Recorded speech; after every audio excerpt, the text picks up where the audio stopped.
ہم بھی دین کے معاملے میں بڑے سوال جواب کرتے ہیں، اتنا سوال کریں جتنی اس کی ضرورت ہے۔ ان لوگوں نے سوالات زیادہ کیے تو پھر الجھ زیادہ گئے۔ تو میرے بھائی اس کا ذکر بھی اللہ تبارک و تعالیٰ نے پہلے پارے کے اندر بیان فرمایا۔ پھر اللہ کریم نے فرمایا کہ کچھ ایسے لوگ بھی ہیں یہودیوں میں سے جن کا دعویٰ ہو گیا ہے کہ ہم اللہ کے بڑے پیارے ہیں۔ فرمایا یہ صرف ان کے منہ کی باتیں ہیں، یہ تو قیامت میں پتہ چلے گا نا کہ اللہ کا پیار کس کے ساتھ زیادہ ہے۔ اور پھر یہ بھی یہودیوں نے دعویٰ کیا ہے، اسی پارے میں اللہ فرماتے ہیں کہ ان کا دعویٰ ہے کہ ہم اللہ کے بڑے پیارے ہیں، جنت میں ہم ہی جائیں گے۔ تو اللہ فرماتا ہے پھر مرنے کی دعا تو کرو، جنت میں تو مر کے جانا ہے نا۔ لیکن رب فرماتے ہیں یہ کبھی مرنے کی دعا نہیں کریں گے، اس لیے کہ انہیں پتہ ہے کہ ہم نے آخرت کے لیے کیا بھیجا۔ لیکن جی پہلا حکم آ گیا یا ایھا الذین آمنوا کہہ کے، پہلی آیت قرآن پاک کی پہلے سپارے میں پہلی آیت جس میں اللہ نے کہا یا ایھا الذین آمنوا، تو پہلا حکم آمنوا کہہ کے آیت نمبر 104 میں جو اللہ نے حکم دیا ہے نا وہ نبی پاک کی تعظیم کا حکم ہے۔ پہلا حکم ہی اللہ نے حضور کی عزت اور ناموس کا ارشاد فرمایا۔ پہلا اس ترتیب کے لحاظ سے وہ ہوا یہ کہ جب نبی پاک کو بات ارشاد کرتے تو صحابہ کرام اٹھ کے عرض کرتے رائینا یا رسول اللہ، حضور سمجھ نہیں آئی ذرا رعایت کر دے۔ تو یہودیوں کی عبرانی زبان کے اندر نہ ذرا کھینچ کے پڑھتے تھے رائینا، تو اس کا معنی بنتا تھا معاذ اللہ اے ہمارے چرواہے، بکریاں چرانے والے کو بھی وہ رائینا کہتے تھے۔ تو جب صحابہ یہ کہنے لگے تو اللہ نے منع ہی کر دیا، فرمایا میرے محبوب کے غلاموں اس لفظ کے پیچھے چھپ کے لوگ میرے نبی کی بے ادبی کر جاتے ہیں، تو جس لفظ کا کوئی ایک معنی بے ادبی والا بنتا ہو وہ لفظ بھی میرے نبی کے لیے نہ کہو، لفظ وہ والے کہو جس میں کوئی بے ادبی کا معنی نکلے نہ۔ یہاں لوگوں نے بڑے بڑے لفظ نہیں بول دیے، پھر کہتے میرا مطلب یہ تھا، میرا مطلب وہ تھا، تو تو نے وہ لفظ بولا کیوں جس کا کوئی غلط مطلب بھی نکل سکتا تھا۔ اللہ نے فرمایا یا ایھا الذین آمنوا لا تقولوا رائینا، اے ایمان والو رائینا کہو ہی نہ۔ تو یا اللہ کیا کہیں؟ فرمایا وقولوا انظرنا، تم کہو یا رسول اللہ ایک نظر فرمائیے، انداز دیکھیے، انظرنا ایک نظر۔ تو ہمارے بزرگ تو پہلے ہی بڑے پیار والوں نے کہہ دیا یا رسول اللہ انظر حالنا، کہتے کہاں سے لاتے ہو جملے؟ میں نے کہا اللہ کی کتاب سے، یا رسول اللہ انظر حالنا یا حبیب اللہ اسمع قالا، تو تم کہو انظرنا، محبوب نظر کرم کرے، واسمعوا، اور کیا ضرورت ہے دوبارہ پوچھنے کی؟ اللہ کہتا ہے پہلے ہی دھیان سے سنا کرو، پہلے ہی واسمعوا، پہلے ہی احتیاط سے سنو، وللکافرین عذاب علیم، اور کافروں کے لیے دردناک عذاب ہے۔ لے جی اسی بارے میں اللہ تبارک و تعالیٰ نے پھر اہل یہود کا ذکر کیا، تو یہود کہنے لگے کہ ہم حضرت ابراہیم کے ماننے والے ہیں، تو اللہ کریم نے وہ بھی ذکر کیا کہ میں نے تو ابراہیم کو آزمایا ہے، وَإِذِ ابْتَلَىٰ إِبْرَاهِيمَ رَبُّهُ بِكَلِمَاتٍ فَأَتَمَّهُنَّ، ہم نے ابراہیم کو کچھ چیزوں سے آزمایا ہے، وہ ہماری آزمائش پہ پورے اترے۔ قَالَ إِنِّي جَاعِلُكَ لِلنَّاسِ إِمَامًا، تو پھر ہم نے انہیں کہا کہ ہم آپ کو پوری دنیا کا امام بنائیں گے۔ وہ آزمائش کیا تھی؟ آگ میں جانا بھی آزمائش، بیٹے کا نہ ہونا بھی آزمائش، بیٹا ہوا تو پھر اسے وادی غیر ذی زرع ان میں چھوڑ کے آنا بھی آزمائش، بڑا ہوا تو پھر ذبح کرنا بھی آزمائش۔ فرمایا جہاں جہاں آزمایا ہے نا ابراہیم ہماری آزمائش میں پورے اترے۔ فرمایا تو مفت میں حضرت ابراہیم کی اولاد بنتے ہو اور ان کا نام لیتے اور ان کے ساتھ اپنا تعلق بناتے ہو، دیکھو تو صحیح وہ کتنی آزمائشوں سے گزرے۔ تو اس کا بھی اللہ نے اسی میں ذکر فرمایا۔ اور پھر وہ بات کرتے تھے حضرت یعقوب کی اور حضرت اسحاق کی، تو فرمایا وہ تو ہمارے اتنے خاص بندے تھے کہ وصال کا وقت بھی انہوں نے اپنی اولادوں کو نصیحت فرمائی تھی کہ اللہ کی توحید پہ قائم رہنا، اس کا ذکر بھی اللہ نے اسی پارے میں بیان فرمایا۔ اور جو حضرت ابراہیم اور جناب اسماعیل نے کعبہ تعمیر کیا تو اس کا ذکر بھی اللہ تعالیٰ نے اسی بارے میں فرمایا۔ اور فرمایا جب وہ کعبہ بنا رہے تھے تو کہہ رہے تھے ربنا تقبل منا، کہہ رہے تھے اے اللہ بنا ہم نے دیا ہے پر مہربانی فرما ہم سے قبول فرما لے۔ تو جو آیہ کریمہ آخر میں عرض کرنا چاہتا ہوں اس پر بھی تھوڑی توجہ فرمائیں گے تو بات بڑی نکھر کے باہر آئے گی۔ یہ 16ویں رکوع کے اندر اللہ نے پھر یہود کا اور عیسائیت کا ذکر فرمایا، تو اللہ کریم نے ایک بات ارشاد فرمائی۔ یہودیوں کے ہاں جب کوئی بچہ پیدا ہوتا تھا پیلے رنگ کے ساتھ اس کو رنگتے تھے، یا کوئی خاص رنگ تھا ان کا، بچہ پیدا ہوتا تو اس پر وہ رنگ چڑھاتے کہ یہ جی ہمارے مذہب کا رنگ ہے۔ ہمارے ہاں بھی رسمیں ہیں نا اپنی اپنی، معاذ اللہ اپنی اپنی نہیں ہونی چاہیے، اللہ رسول کا حکم ہونا چاہیے۔ تو یہودیوں کے یہاں بچہ پیدا ہوتا تو ایک خاص رنگ چڑھاتے، عیسائیوں کے یہاں پیدا ہوتا تو وہ بھی ایک خاص رنگ چڑھاتے. تو مسلمانوں کے یہاں بچے پیدا ہوئے تو انہوں نے بھی توجہ کی کہ یہ کیا ہو رہا ہے، تو رب کریم نے فرمایا صبغۃ اللہ، رنگ اللہ کا ہی ہے. ومن احسن من اللہ صبغہ، اور فرمایا اللہ کے رنگ سے زیادہ خوبصورت کس کا رنگ ہو سکتا ہے. اللہ کا رنگ کیا ہے؟ لا الہ الا اللہ محمد الرسول اللہ صلی اللہ علیہ. فرمایا نیلے پیلے کالے رنگ نہ چڑھاؤ، اپنے ذہن پر توحید و رسالت کا رنگ چڑھاؤ. یہ سب سے بہترین رنگ ہے. اگر تمہارے ذہنوں پر رب رسول کی توحید کا رنگ چڑھ گیا تو یہ وہ والا رنگ ہے، پھر تمہیں کسی اور رنگ کی طرف جانے کی ضرورت نہیں پڑے گی. تو فرمایا رنگ وہ پیدا کرو جو توحید کا ہے، رسالت کا ہے، اس رنگ کی توجہ کرو. قرآن مجید کے اس پارے میں اللہ کریم نے مختلف باتیں بیان کر کے آخری رکوع میں یہ جو رنگ کا ذکر فرمایا نا، تو یہ لگتا ہے پورے پارے کا خلاصہ ہے کہ رب کریم نے فرمایا اصل بات یہ ہے کہ تمہاری سوچوں پہ رب رسول کی توحید و رسالت کا رنگ ہونا چاہیے. ہر وقت بچہ پیدا ہو، کوئی دنیا سے جائے تو رنگ کس کا ہونا چاہیے؟ اللہ رسول کے دین کا. اللہ تعالی ہمیں سمجھنے کی توفیق عطا فرمائے. آخر دعوانا ان الحمدللہ.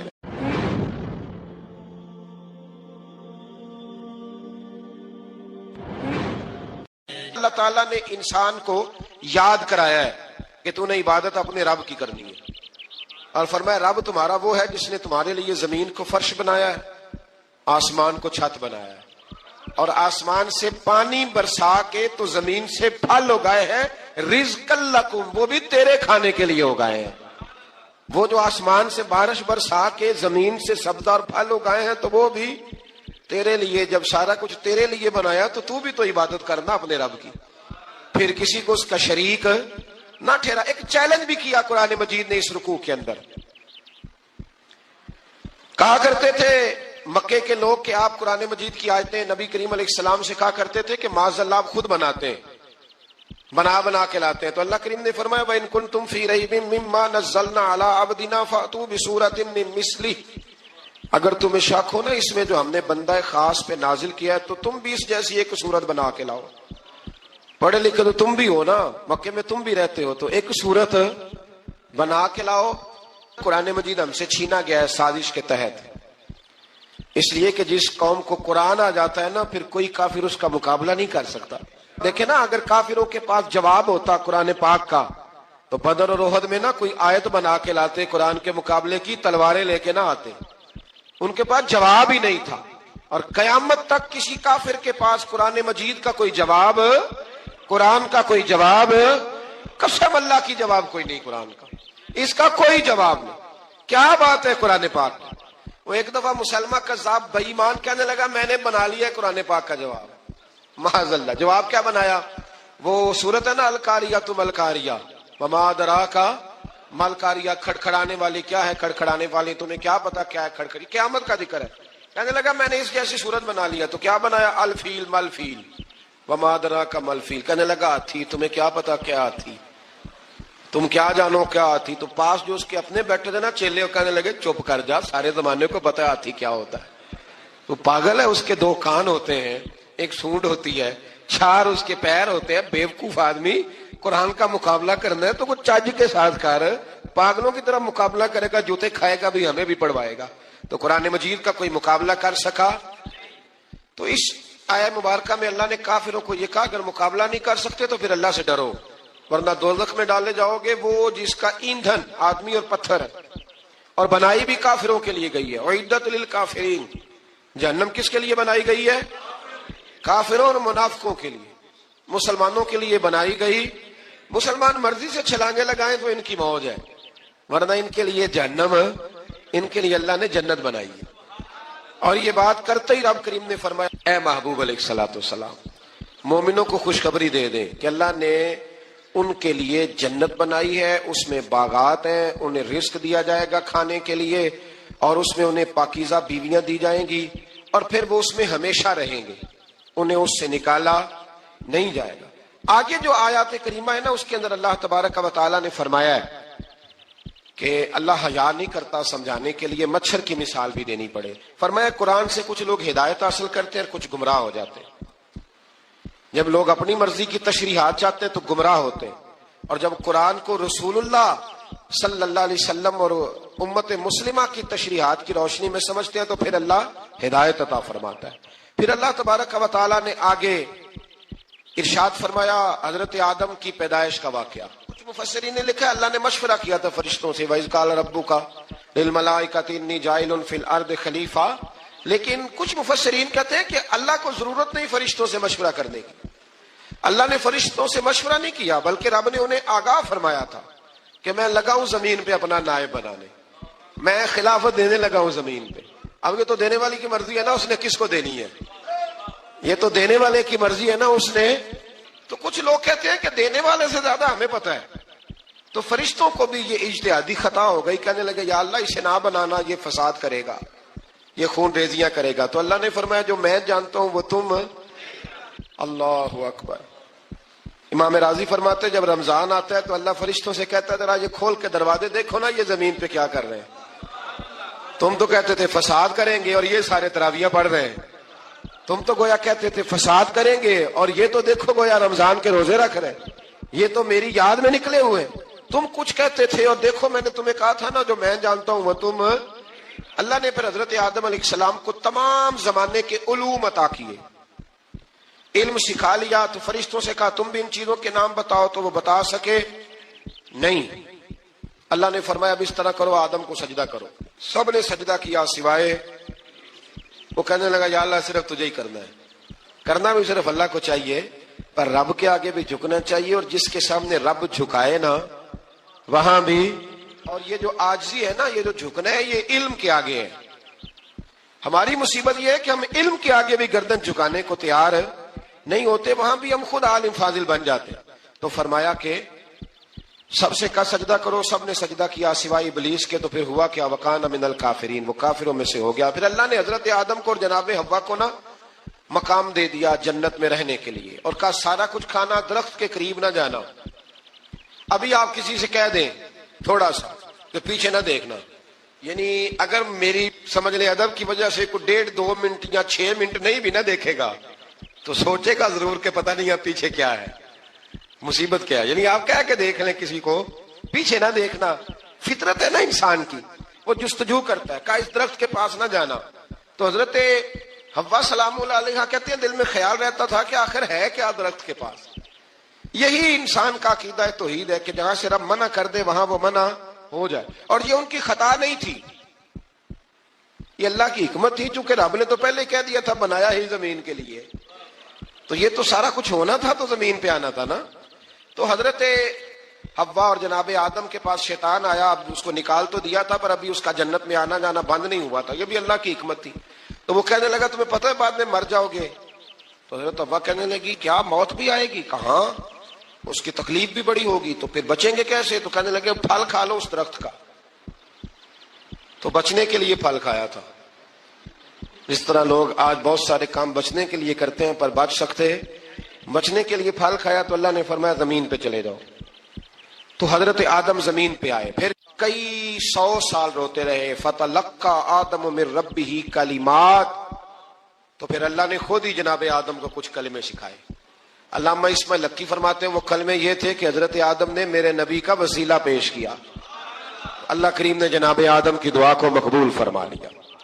پھر آگے بنی اسرائیل کا ذکر آ جاتا ہے۔ اللہ تعالیٰ نے بنی اسرائیل، آج آپ اسی قوم کو یہودی کہتے ہیں، ان کو اللہ نے اس زمانے میں فضیلت عطا کی تھی بہت زیادہ۔ تو عرب کے اندر جب نبی پاک علیہ السلام نے اعلان نبوت کیا تو کچھ لوگوں نے یہ کہہ دیا کہ اگر یہ یہودی کلمہ پڑھ لیں گے تو ہم بھی پڑھ لیں گے۔ تو پھر اللہ نے انہیں یاد کرایا کہ تم اصل میں کیا ہو، تمہیں کلمہ پڑھنا چاہیے۔ تو اہل یہود کا تذکرہ کرتے کرتے رب کریم نے ایک بات یہ بھی ارشاد فرمائی کہ تم لوگوں کو تو کہتے رہے ہو کہ وہ نبی آنے والے ہیں، وہ نبی آنے والے ہیں، اور جب آ گئے ہیں تو ماننے کو تیار نہیں ہو۔ تو فرمایا تأمرون الناس بالبر وتنسون انفسکم وانتم تتلون الکتاب، لوگوں کو بھلائی کا حکم دیتے ہو اور اپنے آپ کو بھول جاتے ہو، افلا تعقلون، تمہیں عقل نہیں؟ پھر اللہ نے انہیں یہ بھی یاد کرایا کہ یاد کرو وہ زمانہ کہ جب فرعون نے خواب دیکھ لیا تھا کہ کوئی بچہ اس کی سلطنت کو تباہ کرے گا، تو پھر اس نے تمہارے بچوں کو ذبح کرانا شروع کیا اور تمہاری بیٹیوں کو چھوڑتا تھا۔ فرمایا یہ بھی تو تم نے دیکھا، میں نے تمہیں پھر تم سے کہا جہاد کرو قوم عمالقہ کے خلاف، تو مقام طیہ میں جا کے یہ لوگ کہنے لگے ہم سے جہاد نہیں ہوتا، اللہ نے انہیں ایک میدان میں قید کر دیا. بڑی دلچسپ بات. قید تو لوگ ہوتے ہیں نا چار دیواری میں, تو اللہ نے بنی اسرائیل والوں کو جب انہوں نے کہا ہم جہاد نہیں کریں گے تو اللہ نے میدان میں قید کر دیا. میدان میں. یہ یاد رکھیں, جب انسان اللہ کی نافرمانی کرتا ہے تو اسے ایسی قید ملتی ہے جس کا اس نے تصور بھی نہیں کیا ہوتا. ایک میدان ہے مقام طیہ, قید ہو گئے. سارا دن سفر کرتے تھے, سارا دن. تو رات کو تھک کے سوتے تھے, صبح اٹھتے تھے نا جب, تو وہیں ہوتے تھے جہاں کل صبح چلے تھے. تو رب جب کسی کو قیدی بناتا ہے تو اسے زنجیروں کی, سلاخوں کی ضرورت ہے. دعا فرمائے اللہ تبارک و تعالی غموں سے نجات عطا فرمائے. یہ دعا فرمائے. ایسی قید دیتا ہے کہ جس سے پھر چھٹکارا ہو سکتا. تو بنی اسرائیل کا بہت زیادہ تذکرہ اس بارے میں اللہ تبارک و تعالی نے پھر بیان کیا, اور پھر کہا کہ انہیں جو حکم دیا جاتا تھا یہ اس کی سرتابی کرتے تھے. پھر اللہ نے ان پر ذلت نازل کر دی اور یہ ہمیشہ اس کا شکار رہے. قوم سبت کا ذکر فرمایا اللہ نے. ہفتے والے دن کچھ لوگ نافرمانی کرتے. ہمارے بھی ہیلے بہانے ہیں نا آج کل کاروبار میں. تو اسی سپارے کی آیت نمبر 65 کے اندر اللہ تعالیٰ نے حضرت داؤد کی قوم کا ذکر کیا کہ اللہ نے انہیں حکم دیا تھا کہ ہفتے والے دن مچھلیاں نہیں پکڑنی. تو وہ کہتے تھے چلو ہاتھ لگا کے نہیں پکڑنی, ہاتھ لگا کے. وہ ہمارے لوگ ہیلے بہانے تلاش کر لیتے ہیں نا. وہ بڑے جناب انشورنس والا آ گیا, اب وہ بینک والا آ گیا, وہ فلانے صاحب آ گئے, وہ تروڑ مروڑ کے کہانیاں باتیں, اور پھر ہمیں بھی رستے مل جاتے ہیں بچنے کے. مفتی صاحب نے کہہ دیا تھا, ایک مولانا سے میں نے ان کو کہا ہفتے والے دن مچھلیاں نہیں پکڑنی. کا نہیں پکڑتے, چھوٹے چھوٹے حوض بنا لیے. تو مچھلیاں زیادہ آتی تھی اس دن, یہ بھی اللہ کی قدرت تھی. نماز کے وقت گاہک زیادہ آتے ہیں, یہ اس کی قدرت ہوتی ہے. تو وہ مچھلیاں حوض میں جمع ہو جاتی ہیں. یوں سمجھ لیں کہ جال انہوں نے لگا لیے ہوئے تھے, تو جال میں وہ پھنستی رہتی تھی, حوضوں میں آتی رہتی تھی. ہفتے کو نہیں پکڑتے تھے, اتوار کو پکڑ لیتے تھے. تو پھر اللہ نے انہیں سزا دی. فرمایا تماشے کرتے ہو اللہ کے حکم کے ساتھ. کیا سزا دی؟ فَقُلْنَا لَهُمْ كُونُوا قِرَادَةً خَاسِئِينَ. فرمایا بندر بن جاؤ دھتکارے ہوئے. جو رزق حرام طریقے سے کماتے تھے رب انہیں بندر بنا دیتا تھا. ابھی بھی میں نے دیکھے ہیں بڑے بڑے تاجر پاگلوں جیسی زندگی گزار رہے ہیں. نفسیاتی طور پہ سکون نہیں ہے, کروڑوں روپیہ پڑا ہے. کیوں؟ اس لیے کہ رب کے بتائے ہوئے طریقے کے مطابق تجارت نہیں کرتے. آگے ایک اور دلچسپ بات آ گئی. بنی اسرائیل کے اندر نا ایک شخص نے اپنے چچا کو قتل کر دیا جائیداد کے لیے. یہ دیکھیں کب سے لوگ جائیداد کے لیے قتل کرتے آ رہے ہیں. چچا کو قتل کر دیا, اور قتل کر کے حضرت موسیٰ علیہ السلام کے پاس آئے کہ میرے چچا کو کسی نے قتل کر دیا ہے, تو بتائیں کیا کرنا ہے. تو آپ نے فرمایا کہ گائے ذبح کرو, اور اس کا ایک ٹکڑا مقتول کو مارو, مرنے والے کو. وہ خود اٹھ کے بتا دے گا مجھے کس نے قتل کیا ہے. اب ارادہ نہیں تھا گائے ذبح کرنے کا, تو بہانے کرنے لگے. ارادہ نہیں نہ ہوتا تو پھر کیا ہوتے ہیں, کہنے لگے گائے کس طرح کی ہو, بوڑھی ہو کہ بچی ہو, رنگ کیسا ہو, جوان ہو کہ چھوٹی ہو, حال میں ایک دفعہ چلنا سیکھ گئی ہو یا ابھی نہ سیکھی ہو. تو بتاتے گئے تو رب بھی شرطیں بیان کرتا گیا. گہرے زرد رنگ کی ہو, حال کے اندر اسے نہ چلایا گیا ہو, پانی نہ نکالا گیا ہو, نہ بچی ہو نہ جوان ہو, اس کے درمیان ہو. یہ ساری شرطیں کہاں پائی جاتی تھی؟ حضرت موسیٰ علیہ السلام کی قوم کا ایک شخص تھا جو اللہ کا ولی تھا. وہ جب انتقال کرنے لگا نا, اللہ اکبر, دیکھو رب ولیوں کی اولادوں پر بھی کتنا فضل فرماتا ہے. وہ جب انتقال کرنے لگا تو ایک اس کے پاس چھوٹی سی بچیا تھی, گائے کی بچی. اس نے جنگل میں چھوڑ دی. کہنے لگا یا اللہ میں تیرے نام پہ چھوڑتا ہوں, میرا بچہ جوان ہو جائے تو اسے دے دینا, اور تو سرمایہ ہی کوئی نہیں. بچہ بڑا ہوا تو بچہ بھی بڑا نیک تھا, اپنی ماں کا بڑا فرما بردار تھا. اس کی ماں نے کہا بیٹا تیرے باپ نے ایک گائے چھوڑی تھی. تو بچہ جنگل میں گیا اور جا کے کہنے لگا اے اللہ میری گائے مجھ سے ملا دے. تو رب کریم نے وہ گائے واپس کر دی. وہ گائے گھر لے آیا. اب وہ کہنے لگا اماں بیچ دوں. تو اماں کہنے لگی بیٹا میرے پوچھے بغیر نہ بیچنا. کئی دفعہ گاہک لگے, پر اس نے کہا جب تک میری اماں نہ کہے گی میں بیچوں گا.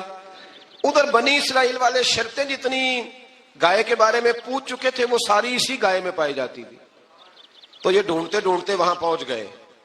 تو کہنے لگے گائے چاہیے. تو اس نے کہا بھی تمہاری مرضی سے نہیں, قیمت میری مرضی کی. ایک مفسر نے تو یہاں تک لکھا ہے کہ اس نے کہا گائے ذبح کر کے نا, تو جتنا گائے کے اندر گوشت ہوگا نا اتنا ہی کھال کے اندر تو مجھے مال بھر کے دو گے, اتنے ہی سکے بھر کے دو گے, اتنی اشرفیاں بھر کے دو گے, تو پھر تمہیں گائے دوں گا. تو پھر یہ گائے انہیں ملی. اور یہ گائے لے کر کے آئے. زیادہ سوالات نہ کرتے تو زیادہ الجھتے نہ. ہم بھی دین کے معاملے میں بڑے سوال جواب کرتے ہیں. اتنا سوال کریں جتنی اس کی ضرورت ہے. ان لوگوں نے سوالات زیادہ کیے تو پھر الجھ زیادہ گئے. تو میرے بھائی اس کا ذکر بھی اللہ تبارک و تعالیٰ نے پہلے پارے کے اندر بیان فرمایا. پھر اللہ کریم نے فرمایا کہ کچھ ایسے لوگ بھی ہیں یہودیوں میں سے جن کا دعویٰ ہو گیا ہے کہ ہم اللہ کے بڑے پیارے ہیں. فرمایا یہ صرف ان کے منہ کی باتیں ہیں. یہ تو قیامت میں پتہ چلے گا نا کہ اللہ کا پیار کس کے ساتھ زیادہ ہے. اور پھر یہ بھی یہودیوں نے دعویٰ کیا ہے. اسی پارے میں اللہ فرماتے ہیں کہ ان کا دعویٰ ہے کہ ہم اللہ کے بڑے پیارے ہیں, جنت میں ہم ہی جائیں گے. تو اللہ فرماتے ہیں پھر مرنے کی دعا تو کرو, جنت میں تو مار کے جانا ہے نا. لیکن رب فرماتے ہیں یہ کبھی مرنے کی دعا نہیں کریں گے, اس لیے کہ انہیں پتہ ہے کہ ہم نے آخرت کے لیے کیا بھیجا. لیکن جی پہلا حکم آ گیا یا ایھا الذین آمنوا کہہ کے, پہلی آیت قرآن پاک کی پہلے سپارے میں پہلی آیت جس میں اللہ نے کہا یا ایھا الذین آمنوا. تو پہلا حکم آمنوا کہہ کے آیت نمبر 104 میں جو اللہ نے حکم دیا ہے نا وہ نبی پاک کی تعظیم کا حکم ہے. پہلا حکم ہی اللہ نے حضور کی عزت اور ناموس کا ارشاد فرمایا. پہلا اس ترتیب کے لحاظ سے وہ ہوا یہ کہ جب نبی پاک کو بات ارشاد کرتے تو صحابہ کرام اٹھ کے عرض کرتے رائینا یا رسول اللہ, حضور سمجھ نہیں آئی ذرا رعایت کر دیں. تو یہودیوں کی عبرانی زبان کے اندر نہ ذرا کھینچ کے پڑھتے تھے رائینا, تو اس کا معنی بنتا تھا معاذ اللہ اے ہمارے چرواہے. بکریاں چرانے والے کو بھی وہ رائینا کہتے تھے. تو جب صحابہ یہ کہنے لگے تو اللہ نے منع ہی کر دیا. فرمایا میرے محبوب کے غلاموں, اس لفظ کے پیچھے چھپ کے لوگ میرے نبی کی بے ادبی کر جاتے ہیں. تو جس لفظ کا کوئی ایک معنی بے ادبی والا بنتا ہو وہ لفظ بھی میرے نبی کے لیے نہ کہو. لفظ وہ والے کہو جس میں کوئی بے ادبی کا معنی نکلے نہ. یہاں لوگوں نے بڑے بڑے لفظ نہیں بول دیے, پھر کہتے میرا مطلب یہ تھا, میرا مطلب وہ تھا. تو تو نے وہ لفظ بولا کیوں جس کا کوئی غلط مطلب بھی نکل سکتا تھا. اللہ نے فرمایا یا ایھا الذین آمنوا لا تقولوا رائینا, اے ایمان والو رائینا کہو ہی نہ. تو یا اللہ کیا کہیں؟ فرمایا وقولوا انظرنا, تم کہو یا رسول اللہ ایک نظر فرمائیے. انداز دیکھیے, انظرنا ایک نظر. تو ہمارے بزرگ تو پہلے ہی بڑے پیار والوں نے کہہ دیا یا رسول اللہ انظر حالنا. کہتے کہاں سے لاتے ہو جملے؟ میں نے کہا اللہ کی کتاب سے. یا رسول اللہ انظر حالنا یا حبیب اللہ اسمع قالا. تو تم کہو انظرنا, محبوب نظر کرم کرے. واسمعوا, اور کیا ضرورت ہے دوبارہ پوچھنے کی؟ اللہ کہتا ہے پہلے ہی دھیان سے سنا کرو, پہلے ہی واسمعوا, پہلے ہی احتیاط سے سنو. وللکافرین عذاب علیم, اور کافروں کے لیے دردناک عذاب ہے. لے جی اسی پارے میں اللہ تبارک و تعالیٰ نے پھر اہل یہود کا ذکر کیا. تو یہود کہنے لگے کہ ہم حضرت ابراہیم کے ماننے والے ہیں. تو اللہ کریم نے وہ بھی ذکر کیا کہ میں نے تو ابراہیم کو آزمایا ہے. وَإِذِ ابْتَلَىٰ إِبْرَاهِيمَ رَبُّهُ بِكَلِمَاتٍ فَأَتَمَّهُنَّ, ہم نے ابراہیم کو کچھ چیزوں سے آزمایا ہے, وہ ہماری آزمائش پہ پورے اترے. قَالَ إِنِّي جَاعِلُكَ لِلنَّاسِ إِمَامًا, تو پھر ہم نے انہیں کہا کہ ہم آپ کو پوری دنیا کا امام بنائیں گے. وہ آزمائش کیا تھی؟ آگ میں جانا بھی آزمائش, بیٹے کا نہ ہونا بھی آزمائش. بیٹا ہوا تو پھر اسے وادی غیر ذی زرع ان میں چھوڑ کے آنا بھی آزمائش. بڑا ہوا تو پھر ذبح کرنا بھی آزمائش. فرمایا جہاں جہاں آزمایا ہے نا ابراہیم ہماری آزمائش میں پورے اترے. فرمایا تم مفت میں حضرت ابراہیم کی اولاد بنتے ہو اور ان کا نام لیتے ہو اور ان کے ساتھ اپنا تعلق بناتے ہو, دیکھو تو صحیح وہ کتنی آزمائشوں سے گزرے. تو اس کا بھی اللہ نے اسی میں ذکر فرمایا. اور پھر وہ بات کرتے تھے حضرت یعقوب کی اور حضرت اسحاق کی. تو فرمایا وہ تو ہمارے اتنے خاص بندے تھے کہ وصال کے وقت بھی انہوں نے اپنی اولادوں کو نصیحت فرمائی تھی کہ اللہ کی توحید پہ قائم رہنا.